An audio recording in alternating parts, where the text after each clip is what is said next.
Hello, and welcome to It's Not Magic, a podcast from 6th Street about business building that strips away the pretense and gets right to the useful stuff. I'm your host, David Stiepelman.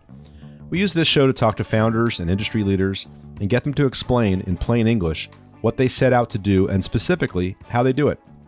Okay, the skeptic is going to think we're already stretching the scope of the podcast on just our second episode, but we're going to convert the skeptics because our guest has such an interesting and varied background and is uniquely positioned to talk about not only how to run successful organizations, but to give us inside baseball on some of the most pressing issues facing the world. And that's not an exaggeration, because our guest today is Ambassador Michael McFaul. You know, in the debate about NATO expansion, I don't think that's what caused this war at all. It was democratic expansion, and particularly Ukrainians having the audacity to think that they could practice democracy in their own country. That's what threatens him, because if they can do it and they have the same history and culture, according to Putin, as Russians, that means that Russians can do it as well. Ambassador McFaul is the director of the Freeman Spogli Institute for International Studies. He's senior fellow at the Hoover Institution and is a professor of political science, all at Stanford University. He joined the Stanford faculty in 1995, and from 2009 to 2014, he served the United States, first as special assistant to President Obama and senior director for Russia and Eurasian Affairs at the National Security Council, and then from 2012 to 2014 as U.S. ambassador to the Russian Federation. You've probably seen Ambassador McFaul lately as an analyst on NBC News or read his columns in the Washington Post. He's written a lot of books, including the New York Times bestseller From Cold War to Hot Peace, An American Ambassador in Putin's Russia, and the forthcoming Autocrats versus Democrats. He's one of the few Americans, and maybe one of the few people on the planet, who has spent real time with and knows both Vladimir Putin and President Zelensky of Ukraine.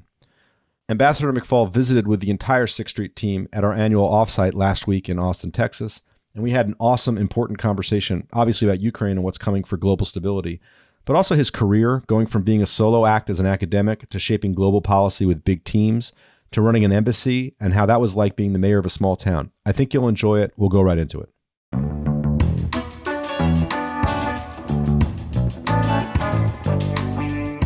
Ambassador Michael McFaul, on behalf of the 6th Street team, thank you so much for being here. We're very excited to have you with us. Thanks, David, for having me. Let's start with Putin. I think if you read the amateur analysis around, is this NATO's fault that we push him to it? Is he going to use nuclear weapons? What's his end game? It kind of depends on the writer's predilection about whether he's a genius, a great tactician, very rational, or if he's lost his marbles. Could we start there? And maybe you can talk about your 2009 kind of meeting / harangue that you had with him in Moscow. Well, we're starting with a hard question right away, huh, David? I thought we were going to talk about Barack Obama's jump shot. So Putin and I go way back. We first met in 1991.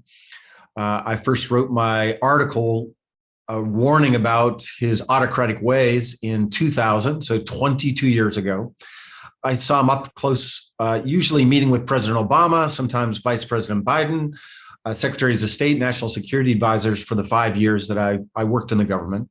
I'm now on the Russia sanctions list. I was one of the first Americans to get on that list, so I haven't seen him in the last 8 years, and needless to say, we're not Facebook friends. We're not chatting, but I follow him closely and listen to him. And I would say a couple of things. First of all, he's changed over time. The Putin that became president in 2000 does not have the same worldview that he has today. That comes, I think, with too long in power. He doesn't listen to anybody anymore. He doesn't think about his advisors, particularly his economic advisors, by the way. They've really lost their cachet, their access to him over these years. He's become more paranoid over time. I think early in his career, he thought he was in control of his country. And he thought that the risks and threats from the West were not that great. I mean, back 20 years ago, by the way, he said openly that Russia should join NATO.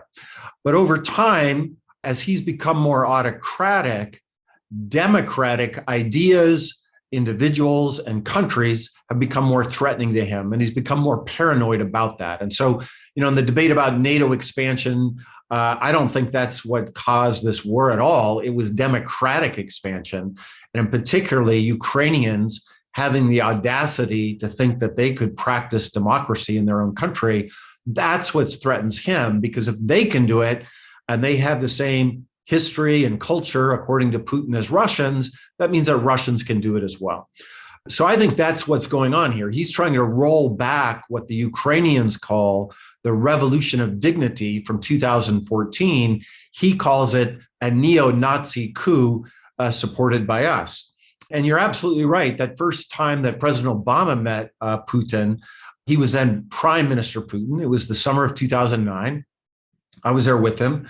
We spent about 3.5 hours with Putin. And so the president got a great chance to listen to his views of the world. And you heard this paranoia. You know, by the way, with some facts, with some truth. I think we need to be careful about not creating black and white things here. But he went on and on about America overthrowing regimes we didn't like. He's talking principally about Iraq. He talked about all the mistakes that the Bush administration made in 8 years in power. By the way, never about President Bush. I know I'm speaking to people in Texas, at least some of you live there, really went out of his way to talk about President Bush being a good guy and a friend, but it was the deep state, right? The CIA, the Pentagon, Dick Cheney, that whole crowd that did these bad things around the world. And at the end of his long soliloquy about Iraq, he went on for like 10, 15 minutes, I would say, just on Iraq. President Obama actually agreed with him. And he said, "You're right." And by the way, I don't think Putin had ever heard an American say that you were right about Iraq, right? He'd only been talking to President Bush and his team. And Obama said to him, well, we're not going to do that anymore. We're different. He said, "You probably don't know, but I ran as president against the war. And it's one of the reasons I am president." And I remember watching Putin thinking, looking at Obama thinking, okay, maybe there is going to be change. But 18 months later, there was the Arab Spring, 2011. And I want to be crystal clear. We had nothing to do with that. We didn't spark it. We didn't try to overthrow our own partners in the Middle East. But from Putin's paranoid view of the world, that was a continuum from him, right? Here it is, regime change again, then exploded in his own country that same year. And then 2 years later, as I just said, that's when Ukraine happened. And that, to me, is where his paranoia is. It's about democracy. To the question about nuclear weapons, however, I would say a couple of things. Putin's paranoid. He's really upset. You can hear it in his voice when he talks. This war is I should tell you speak Russian. So you hear him in Russian, you can figure out that tone, not just through translation. Exactly. I do speak Russian, and here, in all those meetings I was in Obama, I was always there so that I could hear the Russian and the English. He always wanted me there. You hear the anger in his voice. You hear the unhingedness and just, telling lies, as he just did in the May 9th speech that he just gave, which should have been a day to celebrate the veterans who helped to defeat fascism in World War II. And instead, he turned it into this explanation for his war. But he is not, I would say, suicidal. He does not, if you look at his meetings with his aides, David, he doesn't want to get COVID, right? He makes them sit, 50 feet apart. That's not a guy that I think is, defying and wants to die. I don't think he does. And therefore, I think the threat of a strategic nuclear war against us actually is quite low. Compare him to Zelensky. There's a lot in what you just said, and I want to tease out a couple of themes. Compare him to Zelensky, who you also know and you spent real time with. Well, I did. I hosted Zelensky at Stanford last fall. I spoke to him a couple of times during the war. I was actually just speaking to his chief of staff. That was my call right before yours. Andrei Yermak is his name, and he's considered the number 2 guy in Ukraine. And I tell you that, David, because we were talking with Yermak about how the world needs heroes. Zelensky, I think, has risen to the occasion. He is, he is a badass. That guy, the Russians, Putin thought he would just leave, he would flee, he would go to Poland, play a kind of de Gaulle role from Poland. And you know what he did? He got out of his bunker. It's 8 stories down, the bunker he lives in. And he went out on national television, on Telegraph, the platform that he uses. And he said, "We're here. We tut," is what he said. "We're not going anywhere." And I think he has really inspired, without question, he's inspired Ukrainian warriors. But I think he's, inspired the world to say, we want to stand with him. And that drives Putin nuts, because that image of this hero fighting for his homeland is exactly the opposite of the image that Putin is dealing with. And, I think Putin threw a lot away in this war. I disagreed with him, obviously. I think he was taking Russia in a wrong direction for a long time. I think a democratic Russia today could have been a rich and respectable, great power in the international system. Democratic Russia today could be one of the most important countries in Europe, right? He chose a different direction. And yet, I have to admit that before this war, he had restored Russia as a great power, as not respected, too strong a word, but a power that you had to deal with. Russians were richer before this war than at any time in their history. And I think tragically for Russians and for Ukrainians, of course, but even for Russians, he threw it all away by overreaching. He was on a roll. He'd won 4 wars in a row, and he thought this was going to be a cakewalk, and it's turned into a complete disaster. So the contrast between the paranoid leader of Russia, who literally has to lie, he has to invent reality to try to rally his support at home, versus Zelensky, could not be more striking to me. I've heard you draw the comparison between Putin now making this miscalculation, hubris maybe being on a roll, being isolated, and Brezhnev in the 70s going into Afghanistan. You want to explain that? Yeah, I do think it's an important analogy. So remember, Putin's been in power for 22 years. I don't know how it is in your world, but in the political world, people can stay on too long, right? They can lose touch with reality. He does not have good feedback loops. He doesn't listen to, he's not on Twitter, right? He doesn't, there's no independent media. He gets all of his information through secret sources.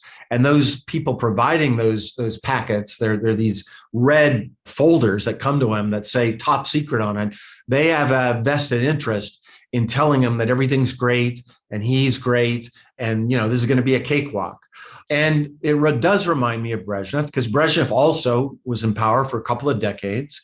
And initially, if you remember the 70s, it felt like history was on the Soviet side, right? So in the 70s, Marxist-Leninist regimes were taken over. Vietnam, Cambodia, Laos, Angola, Mozambique, even Nicaragua, right? And it felt like history was on their side. And conversely, here in the United States, I was too young to remember it, but I've read about it. The late 60s, early 70s, those were not good times for America. We were divided over civil rights fights and then the war. We were not doing well abroad, and punctuated by Richard Nixon's departure. It looked like we were weak and divided, not unlike it feels sometimes today, how it feels today, right? And with that background, Brezhnev just decided, okay, I'm on a roll. Let's just go into Afghanistan. This is going to be easy. And he got bad information about that. And I think we now write retrospectively that war in Afghanistan was the beginning of the end of the Soviet Union, where he overreached, stayed too long, big drain on the economy. Didn't happen right away, right? There was a long period between the invasion of Afghanistan and the collapse of the Soviet Union. And the first leaders after Brezhnev, this is an important part of the analogy, were not reformers, right? It was Andropov and then Chernenko. But the third one was this guy, Gorbachev, who said this was a giant mistake, Afghanistan, and eventually got them out of that war. I see the possibility for a similar scenario with Putin and Putin's Russia. So he'd been on a roll too. He'd won 4 wars in a row, right? Chechnya in 1999. Georgia, 2008, Ukraine, 2014, Syria, 2015. And he thought this 5th war was going to be a cakewalk. And I think he overplayed his hand. By the way, this kind of invasion at the scale he was doing is not the same kind of opponents that he faced before, kind of similar to Brezhnev too. And I think eventually, I don't think it'll happen under Putin's rule. I think he's got a strong enough dictatorship that he'll hold on to power for as long as he's physically and mentally able. But I would be shocked if 5 or 6 years, let alone 10 or 15 years after Putin, that somebody like him would be governing the same way as he is today. So I have a complicated question, I think, that comes on the heels of that. And I say complicated because I hope my COVID brain is able to pull it off. You've been talking, and we've been talking in analogies and frameworks, in historical precedents. If you think about World War II, if that's the right analogy, you go down certain roads. This is Sudetenland, or this is right. Poland. Or if you talk about the Finnish Winter War, it's that. If you talk about the Russo-Japanese War, it's that. You were talking about Afghanistan. My question isn't so much what's the right analogy here. My question is, how do you sift as among the analogies? Because you seem pretty good at figuring out the vectors. You referenced your 2000 Washington Post article, which I have here actually, and it's pretty prescient, talking about the likelihood of autocracy and what Putin is really interested in. That's 22 years ago. How do you select among the reliability of analogies and frameworks? And I think it has parallels to investing and thinking about things that we think about. David, that's a fantastic question, and I don't have a great answer. I would say a couple of things, though. I'm an academic. I'm a political scientist. We have our models about how to make comparisons to different wars or different revolutions. And I would say we're pretty bad at predicting the future. By the way, I worked 5 years in the government. I would say the same thing about the CIA. They were not very good at it either. But what I did notice in the government, we have lots of methods, right? Quantitative methods, game theory, experiments that we use in the social sciences. What I was struck by in the government is that nobody uses any of those methods. They all use historic analogy. To your point, that's the currency of the realm. And you wonder why? Well, that's because that's what they know. They weren't trained in those other methods. But a danger of that, and I saw it during the Arab Spring, up close and very clear during the Arab Spring in 2011. The danger of that is our top foreign policymakers only know certain historical cases. So back in 2011, the Arab Spring's happening. First Tunisia, then Egypt, then Syria, then Libya.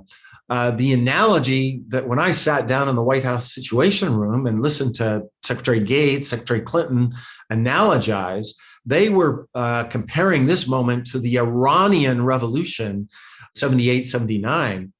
And I thought that was really bizarre because I could think of a lot of different kinds of analogies that were closer to your point, right?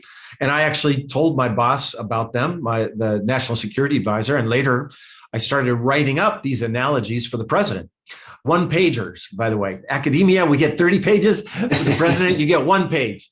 Summarize the Polish transition from communism in 1 page. And I did about 50 of those, by the way, with help, with experts. But it's a really important point you're making because the danger of the wrong analogy can lead you down different paths.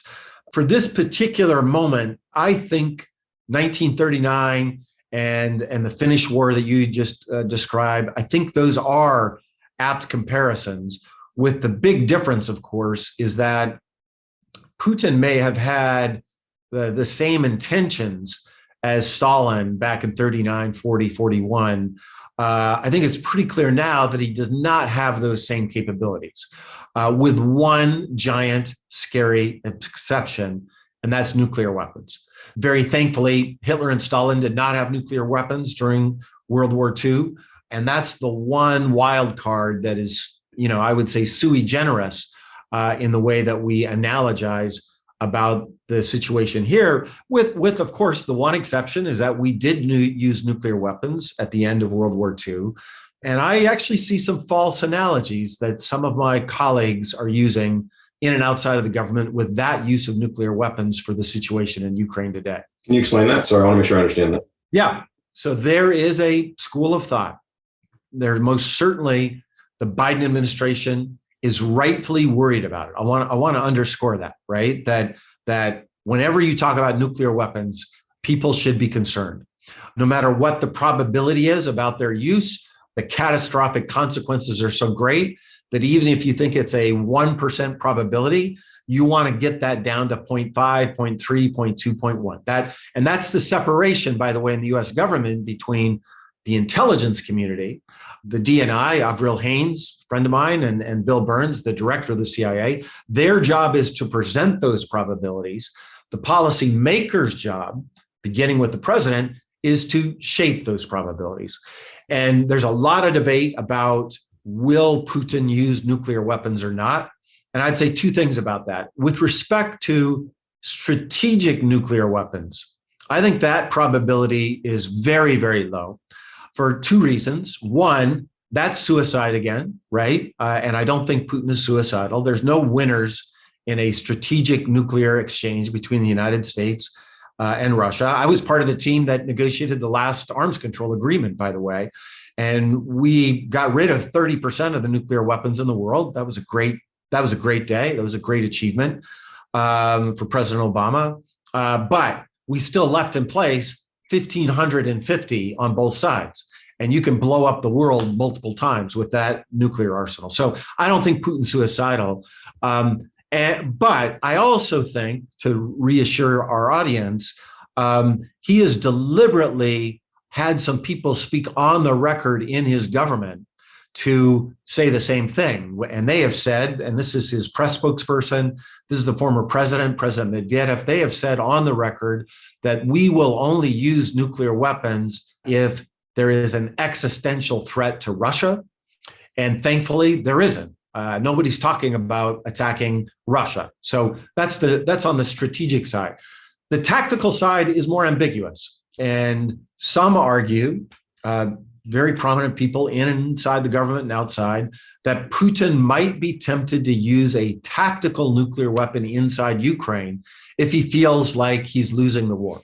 That may be the case. Obviously, I don't have access to secret information anymore, that they're contemplating that. But I think there's a false analogy to our use of nuclear weapons in 1945 in the following sense. Remember, by 1945, the Japanese army had been fighting for many, many years, well before we started fighting them in 1941. Number two, they by that time, by 1945, they were exhausted as a military force. And everybody knew it was just a matter of time until they lost that war. And so President Truman made the decision to accelerate the end of the war by the use of nuclear weapons. I think that's a false analogy compared to Ukraine today. First, the Ukrainians don't feel like they're losing this war, not at all. Number two, they feel like the world is on their side. Japan was isolated by 1945. The entire world, except for a few countries, is on Ukraine's side. And number three, therefore, my sense, talking to Ukrainians on a pretty regular basis, is if Putin used a tactical nuclear weapon against a Ukrainian city, their response would not be to just capitulate. Their response would be to escalate and to take the war to Russia. And I'm just guessing here, right? I have no way to predict that. But I think people have underestimated the potential capabilities of Ukrainians to do pretty, nasty things to Russian cities if they were in an escalatory mode. Terrorist attacks in Moscow, for instance, those are things that they rightly, in my view, have not done because they're seeking to keep the war relatively within the boundaries of Ukraine. Every now and then they go in and attack supply lines. But the use of a nuclear weapon, I think, would change their calculus in terms of the way they think about the war inside Russia. It's hard to know from the outside, certainly someone like me, and even for you because you're not in those conversations anymore. But we started off being very ginger, the United States being very ginger about, not seeming to be too directly supplying Ukraine. All bets are off on that now, it would seem. And the Secretary of Defense and I think the President said, the idea is to try and neutralize the Russian army on a go-forward basis, their military on a go-forward basis. Does that start to creep towards that existential threat that the Russians have told us, as long as you don't do that, we're not going to use a strategic nuclear weapon? It does. It creeps is the right word.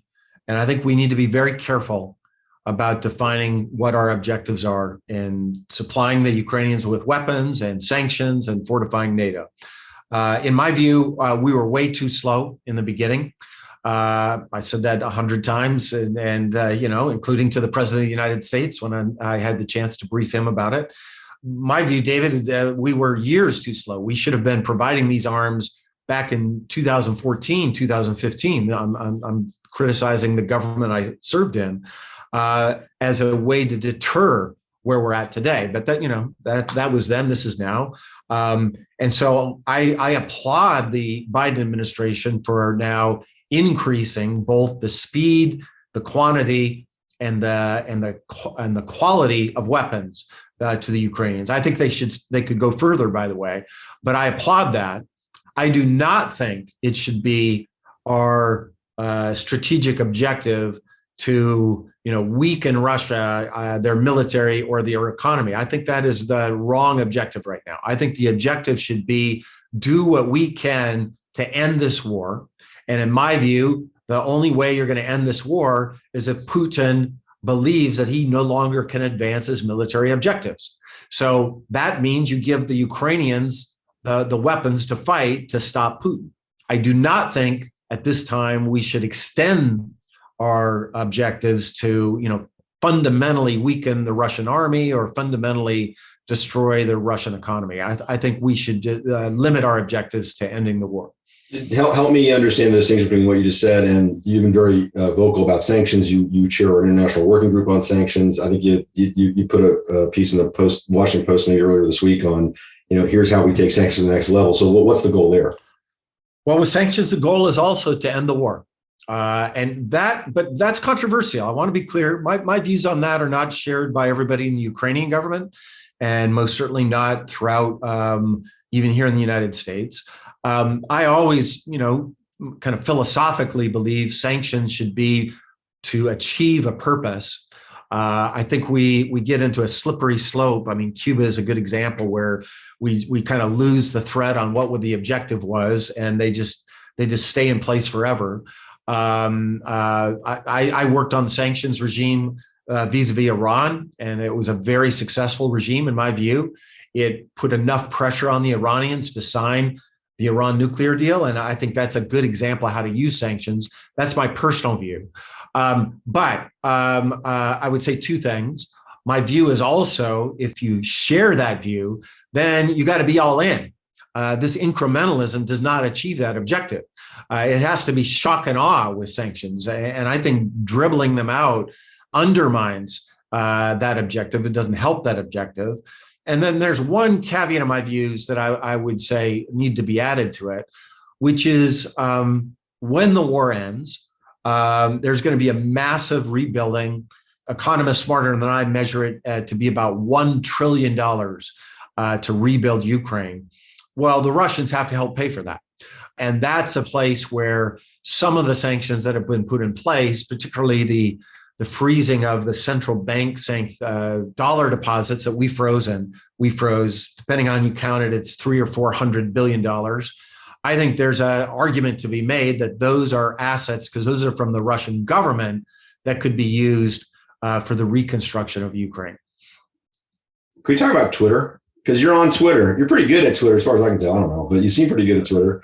So on the one hand, there's a lot of information out there, and people are able to talk very directly, and there's a lot of noise, but there's a lot of ways to talk to people. On the other hand, it's hard to understand what Russian public opinion is. Information is being controlled very tightly. I've heard you say, gee, compared to the Cold War, we have fewer bilateral kind of connections with people you need to be talking to.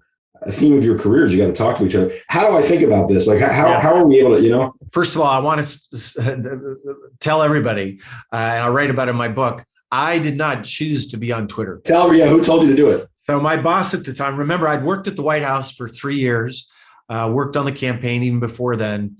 And then President Obama nominated me to become ambassador. And that meant that I was switching over to the State Department, who at the time, the Secretary of State was Hillary Clinton. And you just need to remember, by the time I became ambassador, of course, we were all on the same team, but we weren't all on the same team in 2008, right? And so for me to migrate over, remember, the president's always the boss for everybody, but I was acquiring a new boss, Secretary Clinton. And in my last briefing with her before I went out to Moscow, I went over to see her, and she gave me some marching orders. And so, she's my new boss. I was writing notes. I was taking notes. And she had three things she wanted me to do. And one of them, she said, Mike, we got to talk to the Russian people. And it's the 21st century. And so you need to get on social media. And she mentioned Twitter in particular, as a tool to communicate directly to people. And I'm from Montana, but lived the last 30 years of my life here in California, and been around these companies, but I'd never seen Twitter, David, until she told me that. I literally had never seen the platform. I got a briefing from her social media advisor, and then I got on Twitter. And it was an incredibly useful tool for us to communicate directly to the Russian people so that we didn't have to wait for an invitation from Russian media, most of which was controlled by the government. And two, it's a two-way street, right? So it's not just broadcasting. And, imagine how shocked, high school kids in Vladivostok were when they didn't believe it was me, first of all. And when I would then tweet back, and I could prove it was me by all the mistakes I made trying to tweet in Russian. It was a great tool to communicate. And by the way, it was a great tool to communicate about things, not just about policy, because one of the things that Clinton's advisor told me, he said, Mike, if you just tweet out State Department press releases, you're going to have 50 followers. You got to embrace this platform as if you're a public figure. And he said, that's going to be uncomfortable for you because I've been on TV for a long time. I've talked, but I've always talked as an analyst, right? And he was saying, no, now you're going to have to talk as ambassador. You're going to have to write about your kids a little bit. You're going to have to write about, Stanford and Montana. He was like looking for hooks that would be popular in Russia. And by the way, he was absolutely right about that stuff. You gotta mix in the spinach with the fun stuff, right? And so I began tweeting about, I coached my son's third grade basketball team when I was in Moscow, right? And that was shocking for Russians to think that an ambassador would do that, but yet tweet about it. Remember, we don't know anything about Putin's kids, right? Like it's totally mysterious. And that generated, I became at one point one of the top 10 bloggers in all of Russia when I was ambassador. And so I think it's a very useful tool to communicate. And to the second point of part of your question, I just don't think we're doing enough. I think we kind of got out of the habits of communicating abroad. Yes, it's more difficult in places like China and Russia, but I think we got to get in this game in a much more proactive way as a government. And then individuals like me do the same. Right before this call, David, I was just on a call on YouTube. So YouTube hasn't been banned yet in Russia with Russian journalists, and they're kind of opposition Russian journalists, and their followings are growing. I mean, they measure their audiences in the tens of millions.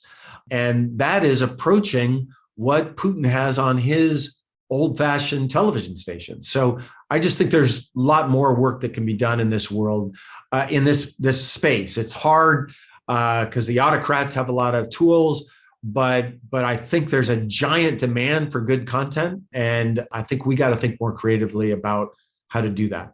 Is that increase in the opposition channels, is that a last 75 days phenomenon, or is that? Yes. Well, two things happened. One, the war happened and people wanted to learn more about the war. So if you're living in Putin's bubble, and we know the demographics, we've done enough studying about who they are.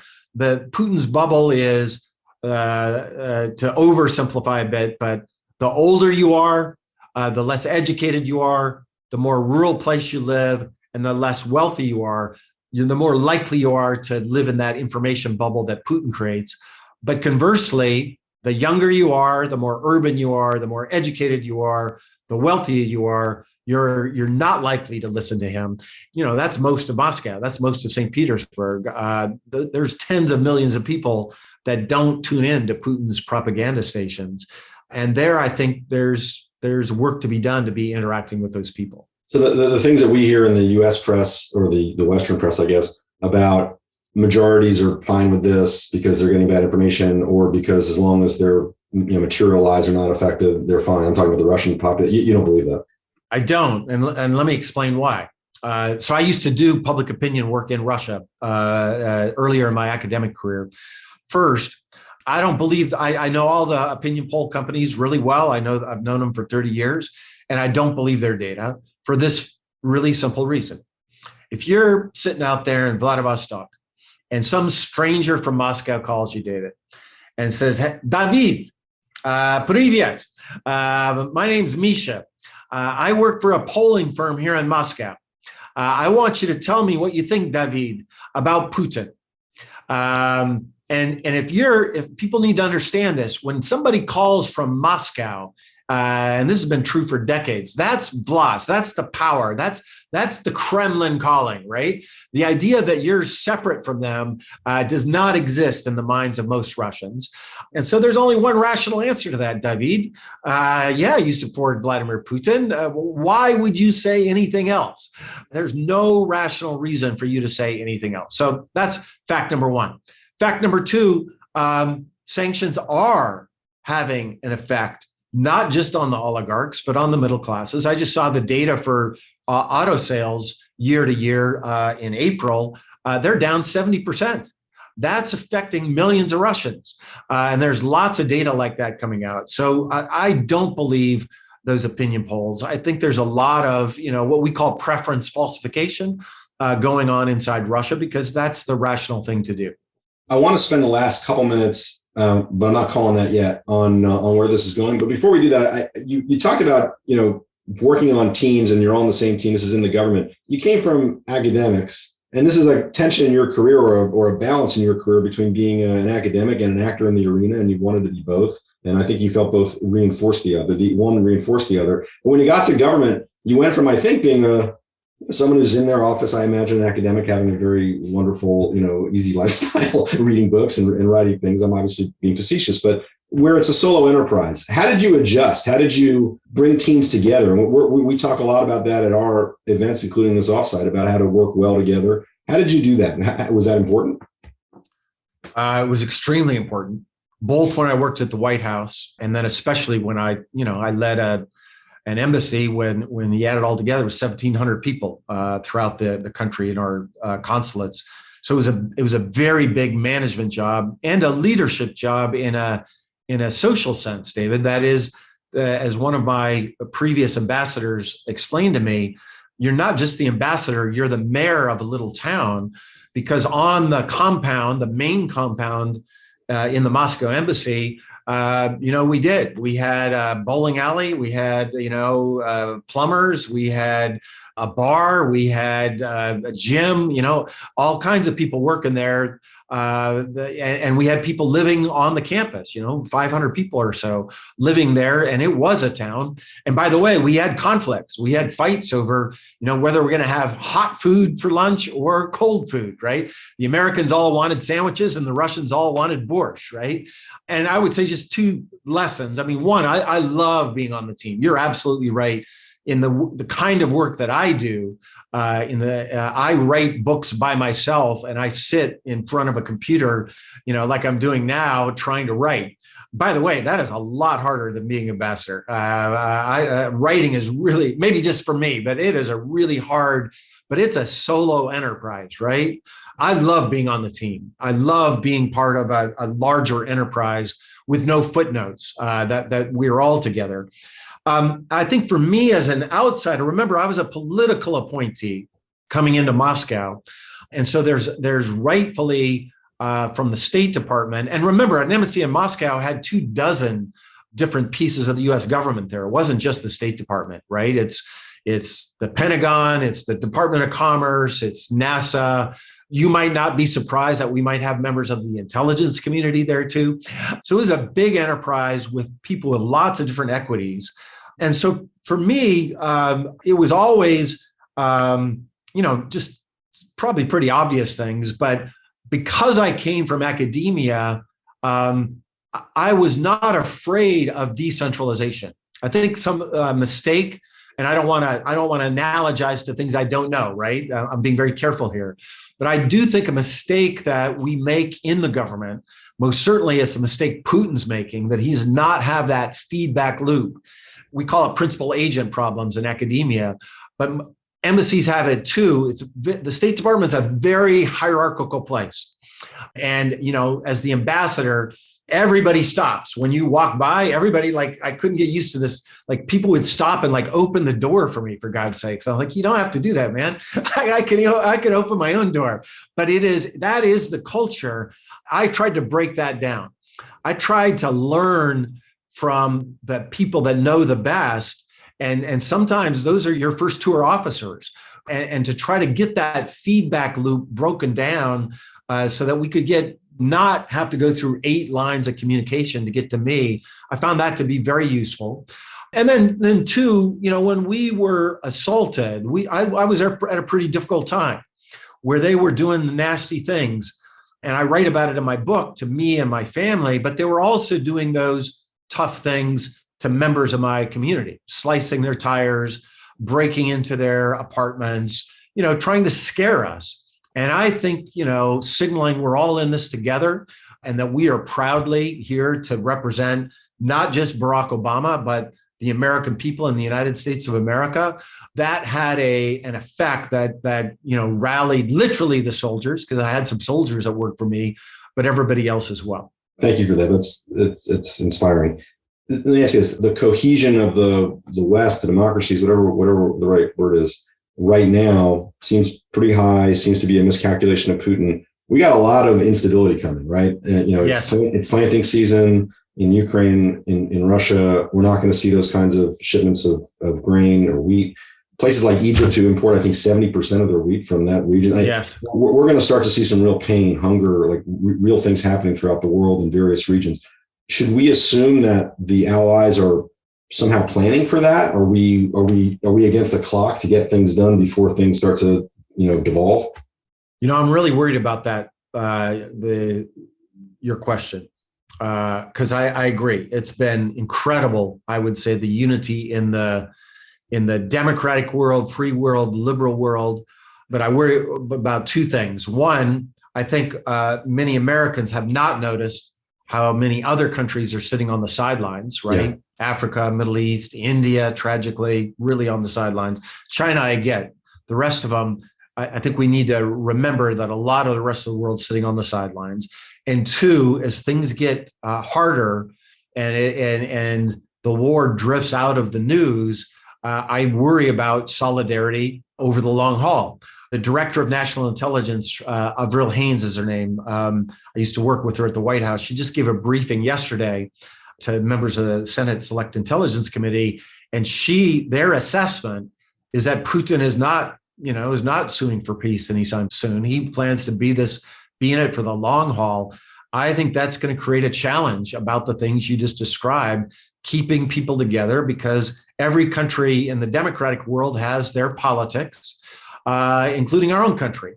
And as we get closer to elections, there's going to be more and more argument about why are we doing so much for the Ukrainians when we're not doing enough to help our own people. A big giant package of aid was just got out of Congress today.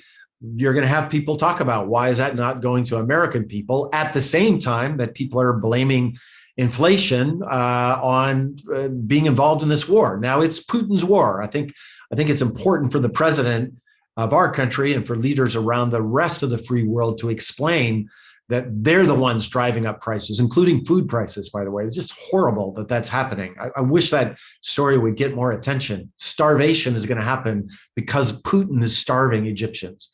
But electoral politics are going to make it harder to sustain this effort over the months and tragically, dare I say, years.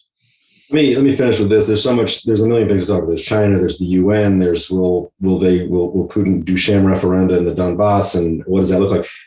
Maybe help us help ourselves. Who are you reading? Who are you paying attention to? Who do you think is reliable and is thoughtful besides yourself? That's a hard question. Well, follow Zelensky. He's the first guy. I find his messaging. I talked to him about it. Remember, he was an accidental president. There's democratic politics in Ukraine. He was fighting with different parties before this war, but I think he's really risen to the occasion. And I find his messaging very clear.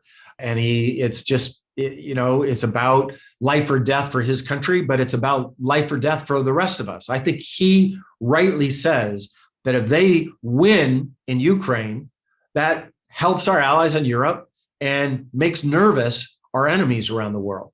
But the opposite is true too. If he loses, that makes our allies in Europe very nervous and helps our enemies around the world. And I think that clarity is very important.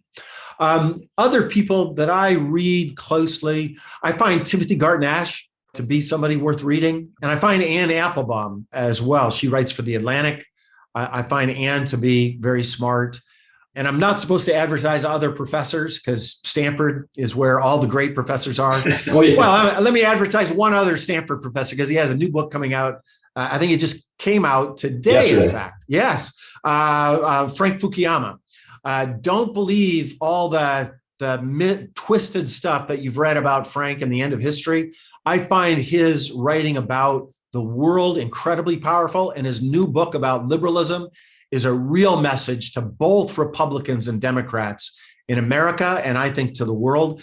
I highly recommend Frank about everything, but he writes about Ukraine as well. And the one guy I was going to mention, he's Professor Tim Snyder at Yale.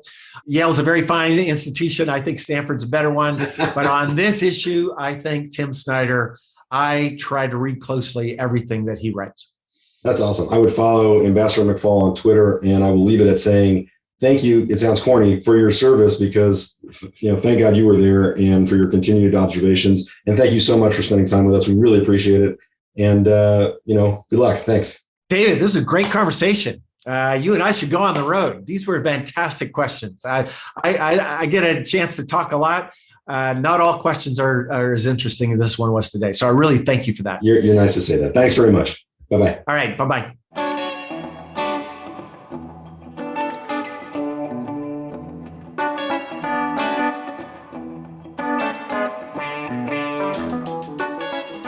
Ambassador Michael McFaul joined the 6th Street annual offsite in Austin, Texas on May 11th, 2022. It was a real honor and pleasure to spend time with him. I don't think it's a stretch at all to take away some business building lessons from the conversation. In particular, the metaphors or analogies or frameworks, they're useful tools for trying to see where the puck is going, but you can't let them supersede data and common sense.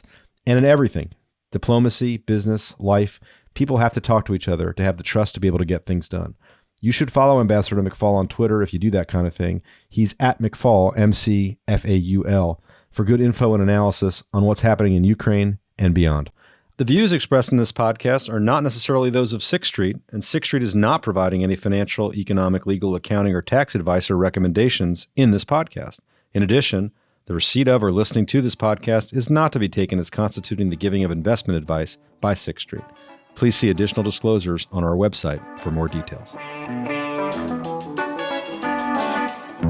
You've been listening to It's Not Magic, a 6th Street podcast. You can sign up to receive an email when a new episode drops at 6thstreet.com or subscribe wherever you get your podcasts. If you enjoyed today's show, please share it and follow at 6th Street News for more on the show and our firm.